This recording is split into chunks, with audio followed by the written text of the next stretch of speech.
Hey, what's up? This is Troye Sivan. I just did an interview on the Zach Sang Show, and we talked about everything from Timothée Chalamet's nipples to my new song, Angel Baby. Check it out. Let's do this.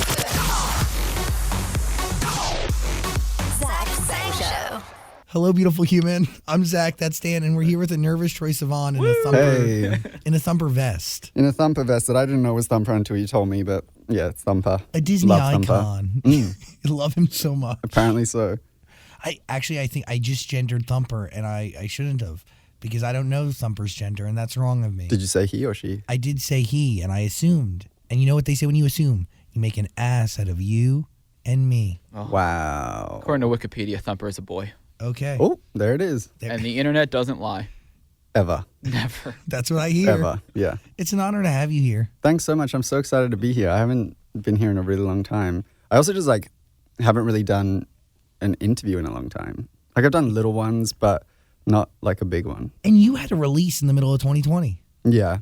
Do you look back at 2020 and feel like you needed to get In a Dream out into the world, and that was the right decision? Yeah, I mean, it was honestly a bit of a bummer because, I think I realized that the thing about releasing music is you get all of these really, tactile, real-life experiences around the release that make you feel like you've released something. And I had none of that. So I may as well, I felt like I was just, posting an Instagram or something like that. You know, it's only now that I'm back in America, I played a little show a couple of weeks ago and people were singing the songs and stuff. And that's when you're like, oh, wait, damn, I released music last year. Because other than that, it was just a bit, I don't know. You're distant from it. Yeah, exactly. It wasn't that fun. But did you need to make the music for yourself? Well, so I made the music before the pandemic. Most of it. Yeah, I think we were doing little final touches and stuff, but most of it was done just before. And so I was sitting on it, and I think it was 100% a panic response. I was the world is falling apart. I'm pretty sure I just lost my job. Let me make sure that I still am doing what I want to do. And so, I think I was in Australia for maybe 10 days. It was March of 2020 basically, and I panicked and was let's release these songs that I have. Why did you feel like you lost your job? Because the world shut down? And well, I mean, I literally lost my job at that time because I was filming a movie in Atlanta and then we got shut down. So it was and have they ever picked up? Yeah, we finished it it was miraculous. It was peak COVID. We came back in, I think it was October of 2020, and we were in Miami and stuff where no one was wearing masks, and we were just testing 3 times a week. We had little zones that we, didn't leave. We didn't we were fully in a bubble, and no one got COVID. It was incredible though, because we were shooting in public spaces sometimes, and we were oh, everyone's going to be wearing masks in the background. How are we going to get these people that are in the background of the shots? And not a single mask in sight. When you shoot in Florida. Yeah, so that was one of the pros of shooting there. Is it stressful to be an actor in that situation and to embody other emotions when you kind of have to park the panorama at the door? Yeah, I mean, there was always panorama drama on set. So it was, you had to kind of really separate from it and try and just remember what it was like to not be in a pandemic. And yeah, I mean, I felt really safe though, so that was good. On the set, I felt completely safe, so it was cool to be able to just it was actually a nice distraction from everything that was going on. Why did you take on the movie in the first place? Why did you feel like you needed to act again? I loved the script so much. It's a movie called 3 Months, and it is, I don't really know how much I'm allowed to say, but you know what, I'm sure they'll be fine. It's this movie about a boy who has a one-night stand and gets a text a few days later saying hey, I just tested positive for HIV, so you should go get tested. And he goes to get tested, and the doctor's well, you need to wait for it to incubate in your system if you do have it. And he says, well, how long do I have to wait? And the doctor says 3 months. And then it's weirdly a coming of age comedy. It's the producers of Juno are making it, so it's wow. really similar in tone. It's Juno's about teen pregnancy, but it's still somehow makes you feel good. And so it's really similar in tone to that. and it's my first lead in an American movie, and I just like fell in love with it, and now I've seen it and I'm really proud of it. So yeah, we'll see. That's incredibly exciting. How do you get into that mindset to imagine like you're somebody going through those 3 months where you don't know what's going to happen? I mean, I think firstly, it was weird that we were making a movie about an epidemic and then a pandemic hits, and we like are all waiting constantly. We get shut down. We have to wait for God knows how long until we can start filming again. So I think everyone became super aware of feelings that I think maybe audiences wouldn't have been able to relate to before. Obviously, it's on a completely different scale, but yeah, that like health anxiety and that limbo, that feeling of limbo, became extremely, extremely clear. What that feels like to everyone. But yeah, I mean, it was cool because I think, as an actor, I was wondering, because like I've never trained as an actor or anything like that, and that is like a great source of insecurity for me. But I was just kind of trusting the people around me that were saying like, no, you're like good at this and this is going well. But I was curious, like, am I going to have to like imagine my dog dying to cry, or like, where am I going to pull from?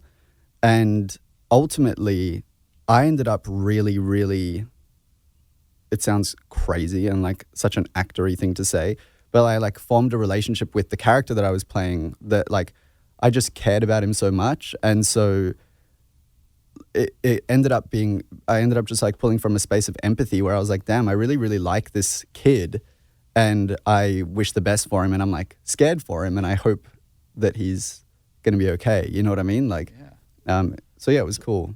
You kind of exist in a space where you don't see yourself as a character, but you're still two different people? In like the most wanky way, yeah. Like that sounds insufferable, but yeah, I do. What is it like to watch that? Well, I mean, that's the goal, I guess, is to like separate so that when I'm watching the movie, I don't feel like I'm watching myself, And like, of course, you can't ever get around that. And I think that's also kind of like a thing that comes with having spent so much time,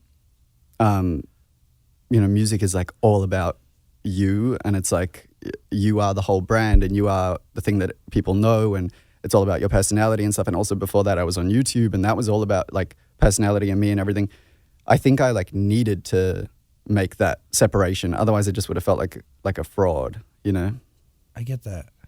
That's when you're watching it on I guess they sent you a screener or you went to a theater or whatever, like I mean, that's a lot of you on the screen playing somebody else. Like, is it weird to watch? It was, yeah. I mean, the first time I watched it, it was like just very overwhelming. And, I'm thinking about like, oh, I remember that day this happened, or this was right before we got shut down or whatever. You're thinking about like the memories that you have attached to filming. And only when I watched it with friends and family where they don't know any of that, I kind of could like put myself in their shoes and it felt like I was watching it for the first time. And that was when I got excited because I was like, I could feel their energy. And then it was cool because like my best friend, she and I have been best friends since we were like 2. She immediately after the movie was asking me questions, not about like what it was like to film it and stuff, but she was asking me like about Caleb, the character, and like, what happens here. And, it felt like she really was like drawn into the story. And she knows me better than pretty much anyone else. So it's like, that made me excited that she saw Caleb and not Troye, Yeah. Is that like a sign that you did a good job? I don't know. We'll see. Do you feel like you've done a good job? Even though the world hasn't seen it yet? I feel like I did. I feel like of course I can like there's always stuff that I want to do better. And I don't think that'll ever go away. But yeah, I don't know. I mean, like I will relax, I think, when people watch the movie, and if they like it, then I'll be able to relax. But it's like the same reason why I've never called myself an actor, because it's like music, I've had all of these experiences that affirmed me all along the way. Like, yeah, you're doing great. Or yeah, people are singing at a show. Like, how can you kind of ignore that. Whereas with acting, it is sort of like releasing the EP, where it's like you do the thing in this vacuum and then it just like goes out, and until people see it, you really don't know like how it's going to be received or anything. When will you call yourself an actor? Because the weird thing is, you and I did an interview a long time ago when you were a kid, and you were in the X-Men movie. You interviewed me for that? Over the phone. What? The year That was was in like 2009. literally. Wow. I'm an old person. Wow, same apparently. That's crazy. So you had been in movies before, obviously, Yeah. a couple of them. I think maybe I just need to go to like some classes. Because I don't know, I think it's like this thing of, you know, like if your instincts are good, then that's cool and you should go with it. And, you know, clearly something's working out. But then there's like also just imposter syndrome of like, oh, am I getting cast in this because I already have a platform? Or, you know, so I like insist on auditioning for stuff all the time because I like want to prove to myself that I can do it, you know? Yeah, maybe after this one, I'll start saying I'm an actor. You'll add it to your resume? Yeah, Cool. yeah. I've done acting. Am I an actor? Not yet, you know? I feel like a lot of life happens to you between In a Dream and Angel Baby. Is that correct? Like the most life? Mm-hmm. Can you describe what a power bottom ballad is? Sure. I mean, to me, it's like the feel of the song just felt so like gushy and like that sounds gross in this context. It just felt really like it felt so maximalist and like giving it all to someone, you know what I mean? And I think that is an emotion that I'm familiar with. And, you know, it just like felt, I just feel like I was like laying it on thick, and it felt cool. Like, because I didn't write the chorus on that song, which that was kind of like a pandemic thing. Was I was not in the studio and was like desperate to be creative. And so they sent me, my friend Sarah, who wrote it, she sent me the chorus, and I was like, it felt like one of those like forever choruses, like one of, you know, a chorus has just kind of existed in the universe somehow, you know? And so I was like, okay, I really don't want to mess this up. And it feels like camp, and it feels full on, but in like the most satisfying way. Yeah, like anthemic, but also fulfilling. Totally. And yeah, it's been in my head since this first listen. Okay, nice. It's really great. Yeah, so then I just was like, okay, this sounds fun to try, and within this like massive chorus, how can I like find myself and find my story? And so then I ended up writing the verses and the bridge. And I just like didn't touch the chorus because I thought it was perfect. Yeah, that's kind of how it all happened. Yeah, but where does it come from emotionally? It sounds like you're making a plea to somebody. Yeah, I mean, I think it comes from like feeling really spent emotionally and like romantically, and kind of like burnt a little bit. And one of the things that has pulled me through those feelings is like the fantasy of what could be in the future. And I don't know if it's like real or if it's actually going to happen or anything like that. But the idea that someone could come and like sweep you off your feet and take away all of that pain from the past, I wanted to explore that. So the song starts being super, you know, like broken. And then in the pre-chorus, there's this like, again, very sort of camp, like cinematic, like you came out of the blue on a rainy night. And it's like all of these like romantic tropes of someone kind of classically coming and sweeping you off your feet. I'll fall in love with the little things, counting the tattoos on your skin, tell me a secret, and baby, I'll keep it, and maybe we can play house for the weekend. Yes? Yeah. So do you explore this only after experiencing it, or do you explore it after like desiring it and not having it? No, I definitely experienced it. I've like for sure been very deep in love. And I think like the hope and like the fantasy comes from, an experience like that can really, really shape you as a person and can kind of like, it's an up and then a big down as well. And so I think the idea is that like when you're in that lowest low, maybe the only thing that can save you is like someone else coming along, which is probably problematic. Like I should Well, it becomes cyclical. Right. But like, or you rely on it when that person who brought you up that last time ends up leaving you in a down place. Yeah. It's like, I think it's probably something that is healthier to like go to therapy and become okay being by yourself rather than like relying on some Prince Charming to come save the day, you know? Are you okay with being by yourself? Sometimes like I'm much, much, much better now. You have TikTok. I have TikTok, which is such a lifesaver. Your TikToks bring me joy. Oh, thank you. But like, I'm not kidding. Having social media really, really, really makes it like so much easier. The other night I accidentally had a shrimp burrito and I'm allergic. It was supposed to be chicken, right? Yeah, it was supposed to be chicken. And I was having an allergic reaction and I lived by myself. And even though the reaction was like fine, my throat was itching. I was like, and I start spiraling and I'm like, I'm going to have an anaphylactic reaction for the first time in my life. Naturally. And I'm alone and I'm like 15 minutes from the closest hospital. So the ambulance is going to take like probably 20 minutes to get to me. You're 50 minutes from the closest hospital. Where do you live? I live up in the hills. And so I was fully like spiraling. So you go to TikTok? And I drove to my manager's house. He lives really close. And I took an antihistamine. Okay. And so I knew I was going to be okay. But I still had this anxiety of like, I'm Googling like how long until you get an anaphylactic reaction to see if I'm like in the clear yet, And while I'm like panicking, I open Twitter and TikTok and I start like talking to these people that I've never met on the internet to kind of like update them on what's going on. And in that moment, I didn't feel like I was by myself, So it really does help. It's nice. It's nice.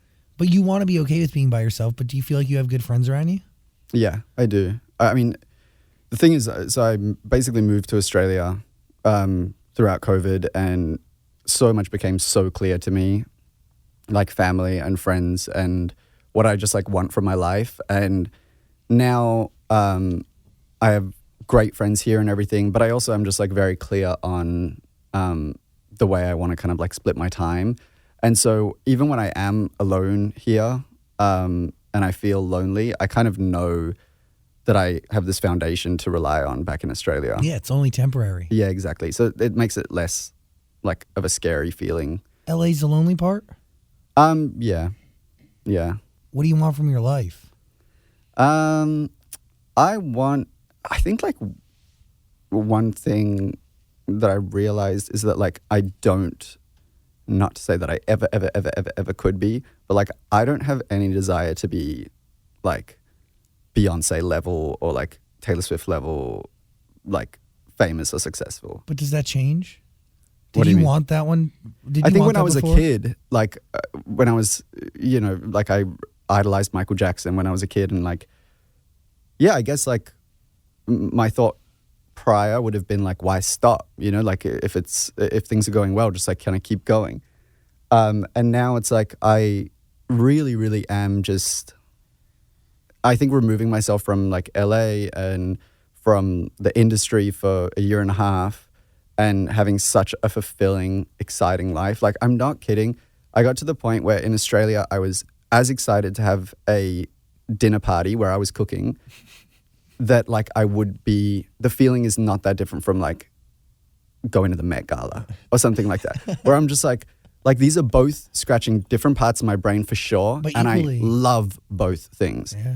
And like, I think I just sort of realized that I am exactly where I want to be. And so it took a lot of the pressure off. So yeah, now I'm just like, I want to do stuff that's fun and I want to do stuff because I love what I do.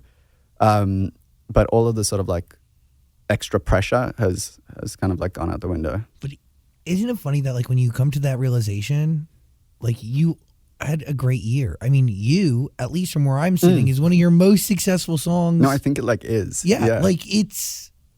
No, it's weird, and the thing is that like, you know, in Australia, I was having some anxiety about like, oh, I wonder what's going to happen when I get back to America. Like, is this all, like, is this my life now forever?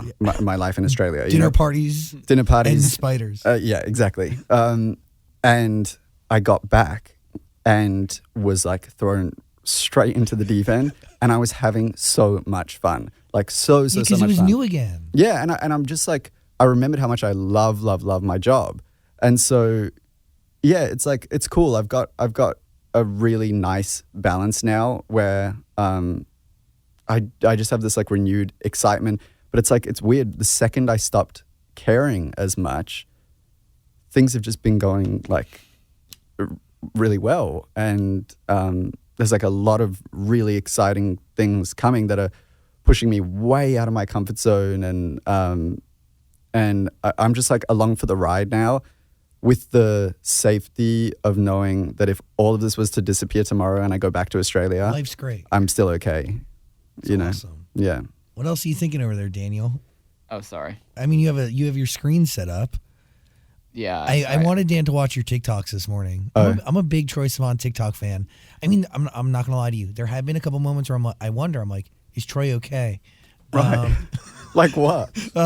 I mean, I don't have any of the TikToks top of mind. Right. But there have been moments where I'm like, you know. But like, what are the concerns? I mean, you definitely flirt with people over the app. Right. Yeah. Yeah. Yeah. I mean, how do you find love? Are you even looking? Do you even give about it? I definitely give it about it. I don't know yet. Are you on apps or anything? Yeah. What are you on? A couple. Are you on Tinder? Yeah. I definitely saw you the other day. Really? Yeah. Wow. No, but like I can't really take it seriously. Like I got banned on Hinge because It's not really you? Yeah, people were reporting me, and this is so embarrassing.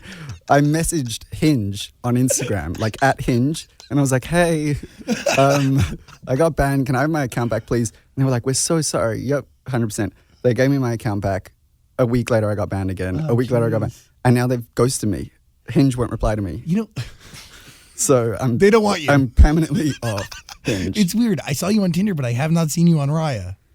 Really? Yeah, the one app I think you should be on. Well, like I said, the thing is that I don't really take them seriously. I think for me, it's like a self-soothing thing where I'm like, knowing that they're there is nice. It's weird, yeah. But like, because it makes me feel like I'm proactively doing something. But in the end of the day, like I've been on maybe like 1 or 2 dates from an app. From Tinder in specific? No. I've never met anyone from Tinder. Yeah. Do people actually believe it's you?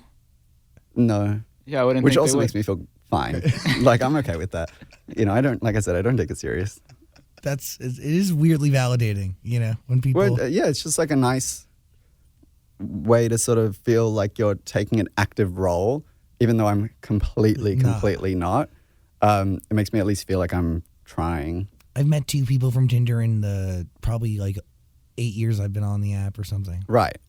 That's actually the number. I feel like I'm much more likely to meet someone through friends or something like that. Out and about. Yeah. How I much? also don't really like messaging. So like, I'm a voice memo person. oh, Yeah, I don't do. My thumbs have better things to do. okay. Whoa, like what? I don't know. I'll get you a list. Okay. Thanks. But yeah, no typing for me. And a face-to-face communication. Mm. I'll even a good FaceTime. Yeah, for sure. And lately I've done this thing where like I try not look at people's Instagrams after I've met them because like I think I'll have an impression of someone from meeting them in real life. And then I go on Instagram and I like get the ick from like a cheesy caption or something like that. And I don't want that to be a thing for me. So I'm trying to not like, I think real life is where it's at. If you feel like a connection with someone or you just like their vibe, even just as a friend or something like that, it's better. We're separating identities. Yeah. Because it's true. Like you can see something that someone posts and you could be turned off to them and then you could be missing out on a good thing. Exactly. You never know. When you go back to Australia, does Nash stay here? Yeah, Oh, that's a 'cause bummer. he's a pit bull, so he's banned in Australia. Like I'm banned on Hinge, he's banned in Australia. So he can't come ever. But it's okay because he like has a great life here, and yeah, it's all good.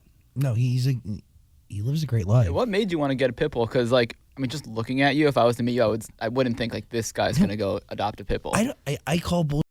I think your dog looks like you, and I was Really? weirdly thinking about that this morning as I debated bringing my dog in, and I was like, usually people tell me that I look like my dog, Yeah. and then I was wondering, like, do you look like your dog? And the answer is yes. Honestly, this sounds so weird, but that's a huge compliment to me because I think he's a very handsome, like, I think if he was a human, he would be hot. Like he's like got cool, he's got this like cool factor because he's like all black with this white face. It's very chic. Yeah. And Sounds like you're there he describing is. yourself. like, how cool does he look? A little Yeah. photo that works. Come on, that's you though. Do they not look alike? Everybody in the room? I mean, Jesus. Thank you. Yeah, everybody nods in approval because they're afraid to disagree. I don't see it. Out of here. But also, I like grew up with pit bulls. They're the sweetest dogs in the world. And So- you rescued them from my friends at Wags and Walks. Mhm. We should put a link in the description. So if you happen to be like looking for a dog, they have a place in Nashville, a place in LA. Yep, They're great. they're the best. They really are. And your dogs are beautiful. Thank you.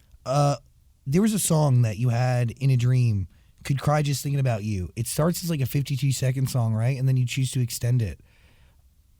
First question is why? And then the second question is which came first, the longer version and then you cut? Or is it the shorter version and then you choose to extend? So with Could Cry, that was like truly one of those moments where I was like, songwriting is like saving my life. Like I was really, really in the thick of it and just like going through it. And I wrote it in my kitchen. My friend Teo, who I'd been working with, Teo Ham, he's like got the most beautiful, beautiful sounds, and he had sent me a track, and it was that. And so I wrote it by myself in my kitchen and like recorded it in my kitchen, and that's like the version that you hear on In a Dream, and it sounds like kind of bad, but like it just was a very, very, very like real heavy moment for me, and I was like crying when I was writing it and all this stuff. Anyways, because of the context in which I wrote it, I didn't take it very seriously as a song. Like I was like, oh, this is just like a song that I wrote in my kitchen and recorded in my kitchen. Yeah, but why do you not take that seriously when that's like the most vulnerable you've, I mean, I don't know. I ever probably been? should have, but like it just didn't feel legit for some reason.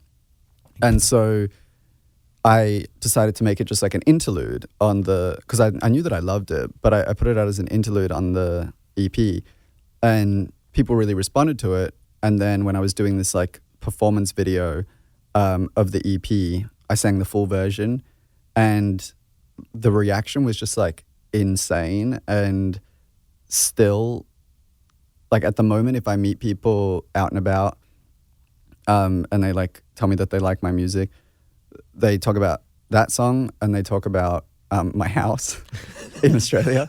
And so it just like has really shaken me that that's the one that people have connected with the most. Yeah, I but don't know. what does that tell you as you move forward and create? Well, that was the thing, is that like I voice noted Teo the other day actually to say to him like just how grateful I am, because it completely reminded me of like why I make music and what it's all about, and what it's capable of for me personally as far as like working through stuff, but then also what it's capable of, you know, For others. like it was an interlude and people come up to me and talk to me about it. And so it was just a very pure like songwriting moment where I felt like, wow, this is amazing. To be able to write songs is just like the coolest thing. What did it get you through? Like a lot. Yeah, it just was like, I think, you know, there's stuff that you would say it in like a journal, you would say it to your therapist, you'd maybe say it to your best friend, and for some reason, for me, I would also say it in a song. And other than that, like I don't really like feel super comfortable talking about Of it. course. But but yeah, just like it's like my inner thoughts basically. Do you have enough music right now for a new album? No, no. I am writing right now and like having the best time doing it, and I think I'm gonna take kind of like a bit of a casual approach because like I just really want, I put out an EP, and so I might like release a song here or there. Like Angel Baby is kind of like a standalone song. I think I want to do maybe like 1 or 2 more of those just because I'm really enjoying that process. But I really do want to like hunker down and make like an album at some point. But I want to do it when I've got the time to do it and like really do it properly. And I think the next few months is just going to be a little bit tough to do that. Do you feel like you've released your best song, or is the best yet best still to come? I think the best is still to come. Yeah, I wrote a song maybe like 2 weeks ago that I really, really, really love. What's different about that song compared to all the others? It's like Could Cry-esque in the fact that it's I wrote it by myself, and it sort of like tells a story perfectly, in my opinion. Like it feels like it, it's like, I think the goal for me with songwriting is like you can tell someone your story or you can like make them feel it, and like that's where the magic is to me. And I feel like I use the word magic on purpose because it's like impossible to make it happen just again. Yeah, if it happens, it happens. And like no matter who you're writing with or how good of a writer you are or whatever, some days it's just like there and some days it's not, and it's very rare. And so I feel like I like caught this thing, and everything about it feels the way that I want it to feel. Is accepting the rarity of like creating a song that makes you feel like a part of the process? Because I feel like you've done that before, and then maybe all you want to do after that is duplicate exactly what you did that last time, and then maybe they just don't hit the same. Well, that's the thing. I've never really like taken one of my own songs into the studio and been like, let's make this again, but like a bit different. Like that's not exciting to me. So yeah, I mean, when I first started writing music, I used to get like so down when I would have a bad writing day. And now that I've done it enough times, I kind of accept, like you say, I accept that it's rare. I accept that it's like this magical, elusive thing. It's not necessarily like, don't place all of your self-worth on that. Some days it's going to happen, some days it's not, and that's okay. Well, that's it. Like, I wouldn't be obsessed with making the exact same thing that I made before. I'd be obsessed with duplicating the ingredients. So, like, that energy or whatever could maybe come again. Yeah, I mean, I definitely would love to, like, try and replicate a feeling. Like, if I could write another song that replicates the way that My made me feel, like just as far as like that specific energy, that would be cool. And like I would do that, but I would just never bring it into the studio and be like, I want to make this. Like it's got to happen sort of by accident. Otherwise it doesn't feel genuine to me. That song's so good. And now it's in my head. Thanks. Nice. Really. What are you thinking? Do you have any more images, or do you set up the TV screen just to show the dog? No, I do have more images. Okay, got I think maybe we should figure out this debate. Ah. What is this? Hold on. Are you okay? Here it is. Timothée Chalamet or Harry Styles? Ooh. Oh, age-old question.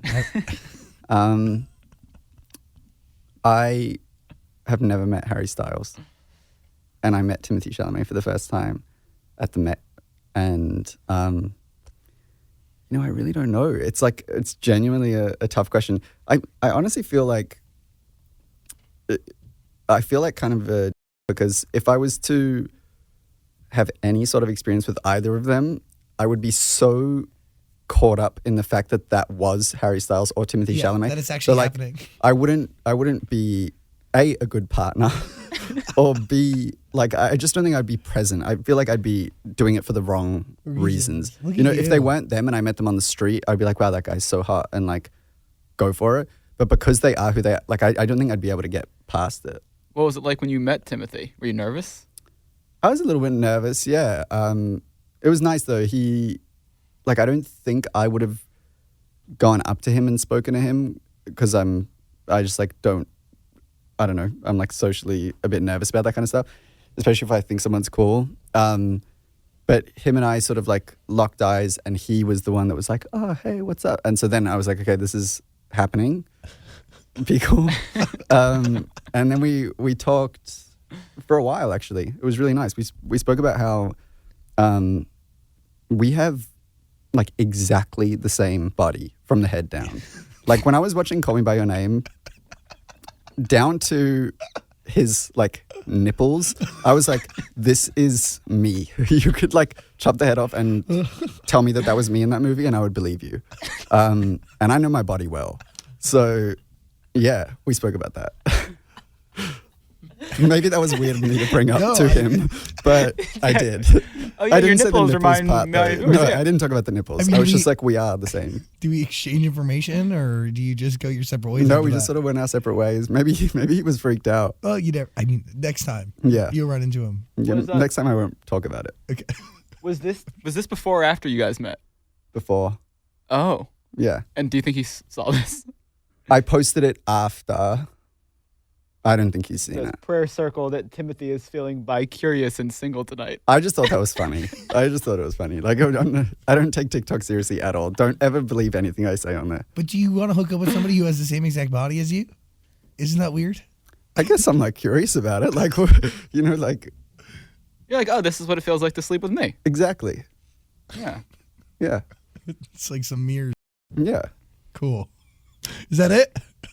Yeah, I mean that was better than I couldn't have gone any better. Those are your images. I'm just looking forward to the time you meet Harry Styles and what that first conversation is going to be like. Yeah, I don't know. You really have never met him? I've never met him. Wow. Never met him. Maybe that's like on purpose because I've spoken about Harry Styles a lot throughout the years, just like about how much I like him.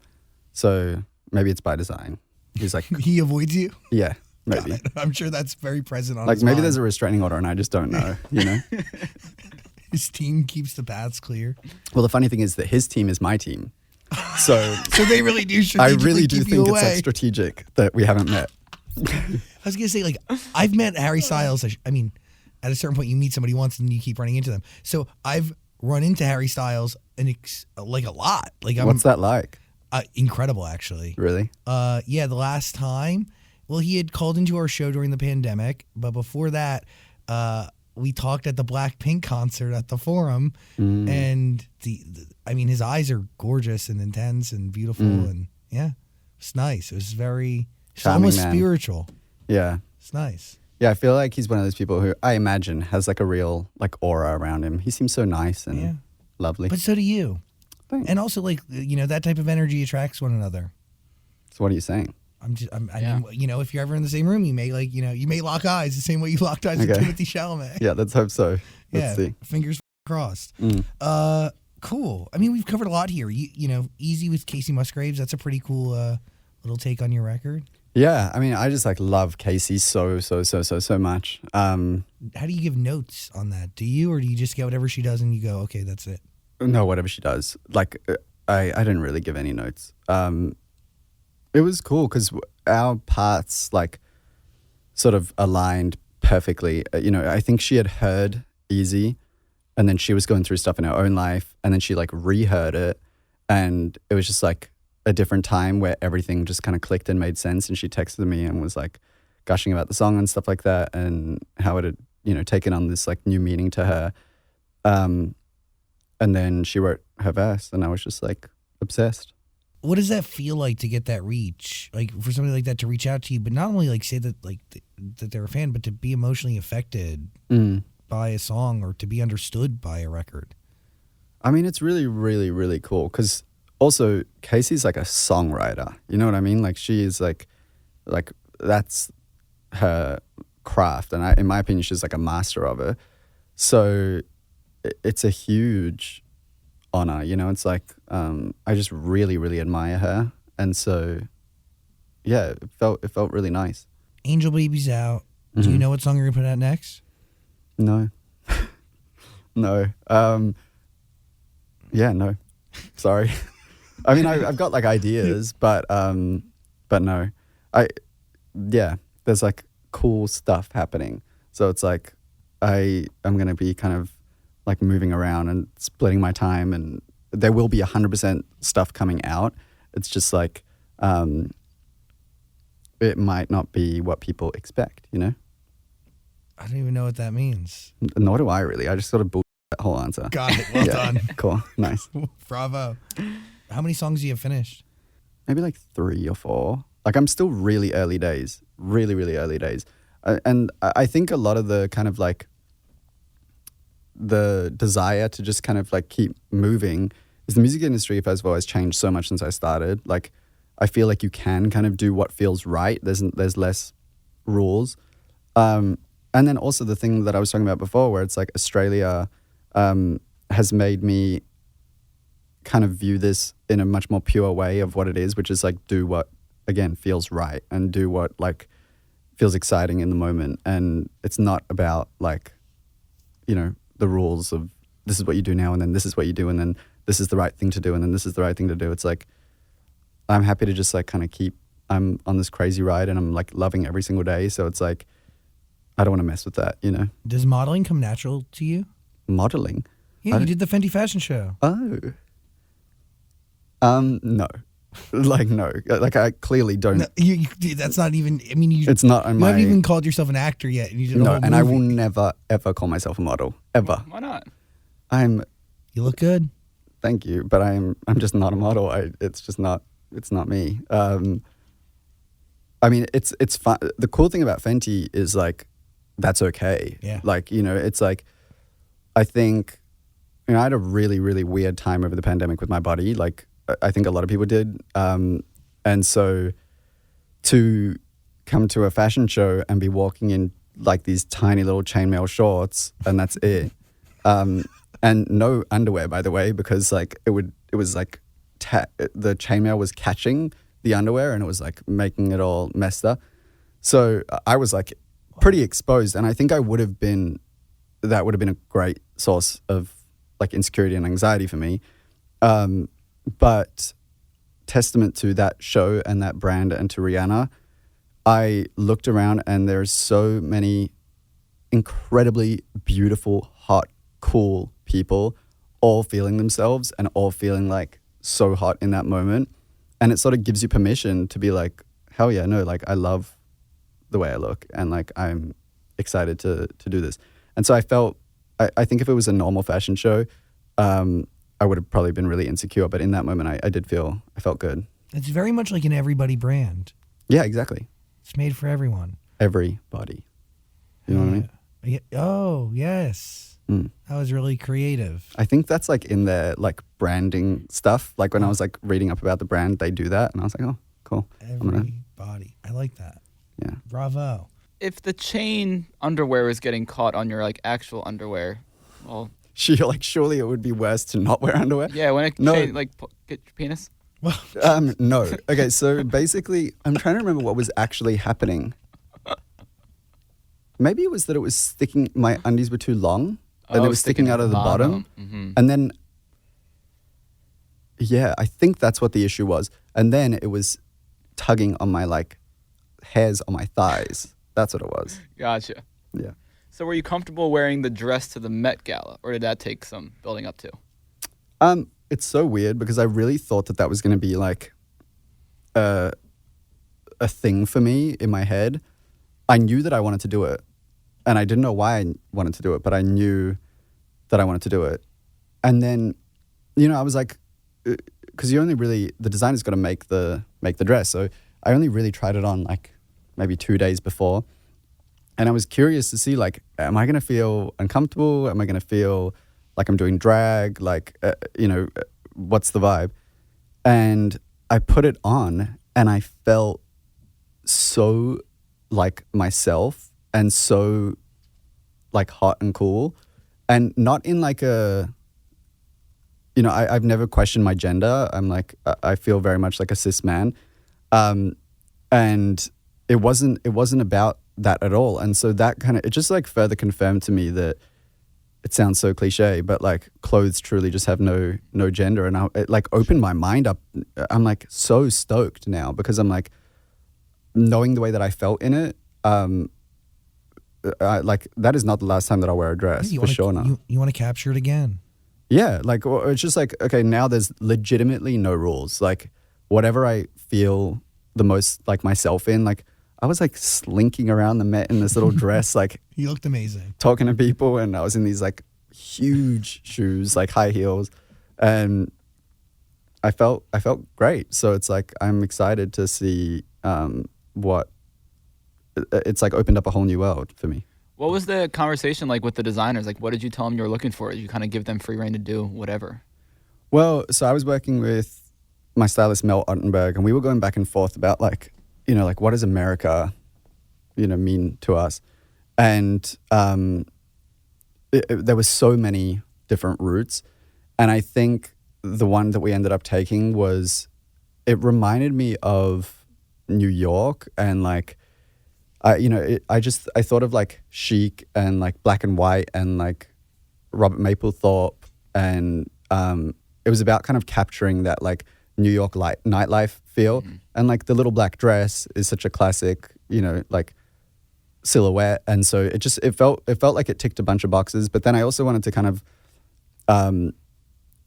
I wanted to sort of toughen it up a little bit, and so leather to me is like, you know, when I think of leather, I think it's really American, and so we put on this like kind of kinky like leather armband, and so it felt like, as an outfit to me, it felt like queer New York, and that just was a cool sort of sect of American society that I wanted to play into. Yeah. You talked about, you know, never questioning your gender, but please correct me if I'm wrong. During the pandemic, was there a phase where you publicly questioned your sexuality?